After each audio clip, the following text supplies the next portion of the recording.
ఈరోజు ఉదయం ఒక చిన్న మాట.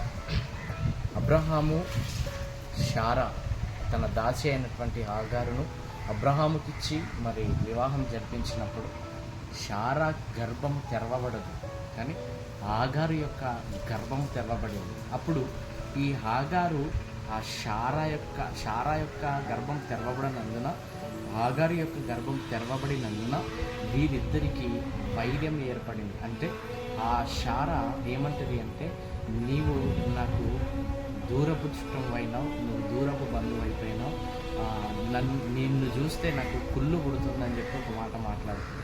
అప్పుడు ఆమె పెట్టేటటువంటి బాధలకు, హింసలకు, వేదనలకు ఆ శారా దగ్గర నుంచి హాగారు తప్పించుకొని వెళ్తూ ఉన్నప్పుడు అరణ్యంలో దేవునికి ప్రార్థన చేయగా పరలోకం నుంచి దూత దిగి వచ్చి ఆ హాగారుతో మాట్లాడుతుంది. లేదు, నువ్వు ఈ ప్రాంతంలో వదిలిపెట్టి వెళ్ళిపోవడానికి వీల్లేదు, కాబట్టి నువ్వు నిశ్చయంగా ఏ ప్రాంతం నుంచి అయితే వచ్చినావో అదే ప్రాంతంకు నువ్వు తిరిగి వెళ్ళు. అంటే ఎక్కడైతే శారా నిన్ను ఇబ్బంది పెడుతుందో, ఎక్కడైతే శారా నిన్ను శోధిస్తుందో, ఎక్కడైతే శారా నిన్ను ఇబ్బందుల పాలు చేసి కొడుతూ నిన్ను హింసిస్తూ నవ్వుల పాలు చేస్తుందో అదే స్థలంలో నీవు ఉండు అని దేవుడు ఆమెతో చెప్పగానే ఆ మాటకు లోబడి హాగారు ఆ శారా దగ్గరకు వచ్చింది. Praise the lord. నేను ఈ మాట విషయంలో నేను చెప్పాల్సిన మాట ఏంటి అంటే, దేవుడు శ్రమనిచ్చినప్పుడు ఆ శ్రమ నుంచి నువ్వు దూరం తొలగిపోకు.